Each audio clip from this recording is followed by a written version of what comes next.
Hello, how's everyone? I hope we're doing good. This is my second time trying to record this video, but that's alright. I hit a push session today, very fun. I love push sessions, they are my favorite. They just make sense.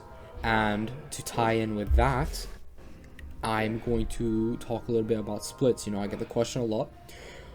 Bro, why are you running a push-pull legs in the big 2025, Like, why are we still doing that, bro? It's full body every other day. It's upper lower.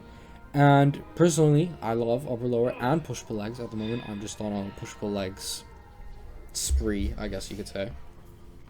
But splits in general aren't that deep. This is what I kind of wanted to talk about. Splits are not that deep. The premise about training, the foundation is to stimulate, recover, and come back. It's very simple. Stimulate, recover, come back. However you want to split your body up into these sessions is kind of, for the most part, personal opinion. Like, what do you enjoy the most? Do you enjoy a full body? Do you enjoy an upper lower? Do you enjoy XYZ? Just do it. Now, personally, if you were to ask me, I would have a bit more, I would say there's a bit more nuance than just what you enjoy, but do what you want. I don't really care. But if you were to ask me what should I do, I would tell you either a push-pull legs or an upper lower because they make the most sense. But if you wanted me to expand on that, I would say there are better splits and there are worse splits for certain reasons. One big reason that I've found is overlapping muscles. I think a lot of splits are kind of dumb because of how they are set up. But I just wanted to touch on this before I explain this.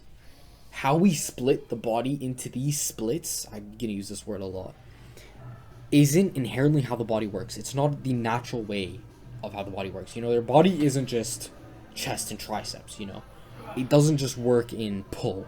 It doesn't just work in push. Technically, all your muscles pull. But you get what I mean. It's not just X muscle. So, when you're doing an exercise, my favorite example of this is like in an anterior, posterior, front back split, right? On your front day, you would think, okay, let's do a squat. Quads are on the front of the body. Let's do a squat pattern. When you do a squat pattern, you are, consequently involving your adductors and your glutes. And if you were to do on your posterior day, your back day, you're wanting to do a deadlift variation, an SLDL, you are going to also engage your glutes and adductors. So there is overlap, even if it is the front of your body, you're doing quads. And it, like, you'd say, oh, my squat pattern's a quad movement. Yes, it's a quad movement, but there are certain movements where they're not just front back. They're not just push. They're not just pull, right? Another example of this would be like a lat pullover, where if you go above a certain ROM, assuming you'd want to do your full ROM, you'd be starting to engage your chest and your triceps, not just your lat in that pullover movement, right? And you bring a million other examples of how this works.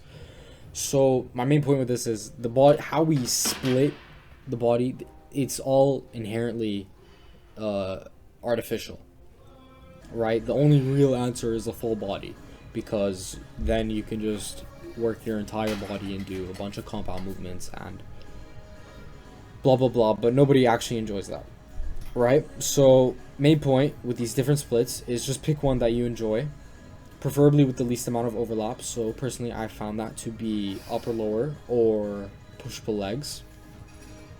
And then you also have the topic of frequency versus weekly net stimulus. Now, these are two different metrics, and you'll typically see opposing opinions on both sides of the equation, talking about, oh, frequency doesn't matter. It's all about how many sets you do in a week, and frequency doesn't, or weekly net sets don't matter. It's all about your frequency.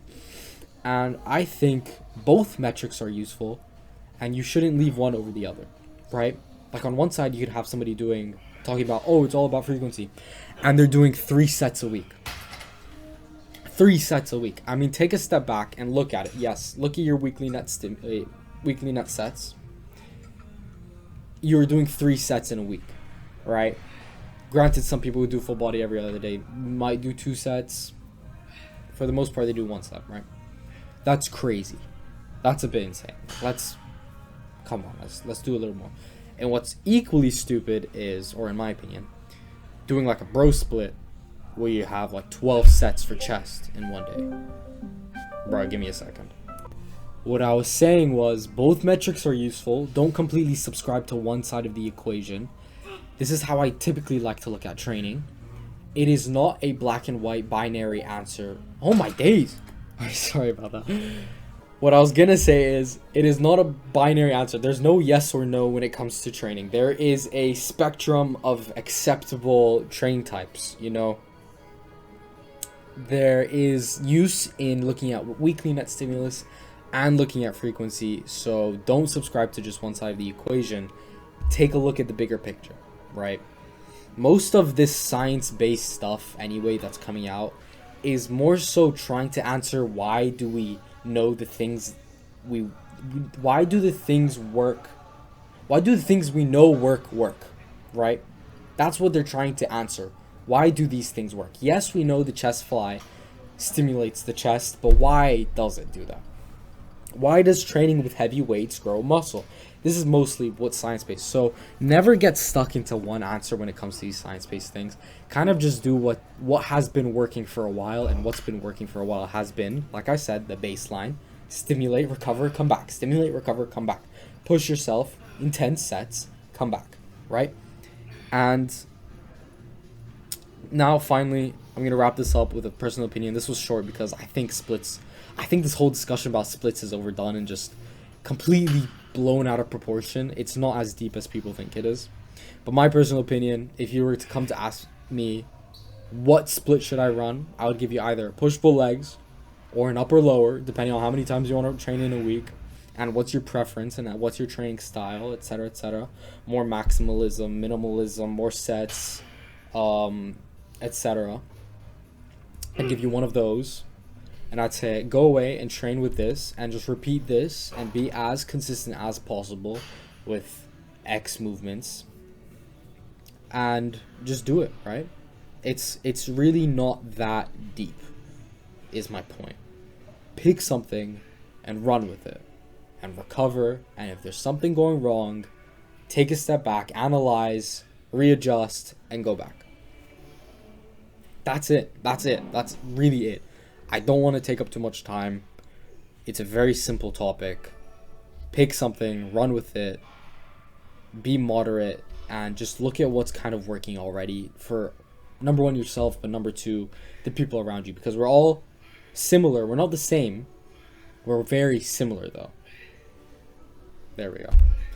Sorry about the interruptions, but I'll let you watch the rest of my push day, and I'll see you guys next time. If you want to hear about any other topic, please let me know.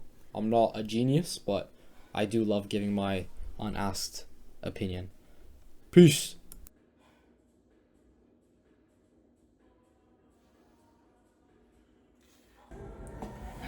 Good push session. Super good. Felt real nice. But yeah. Can hit some cardio.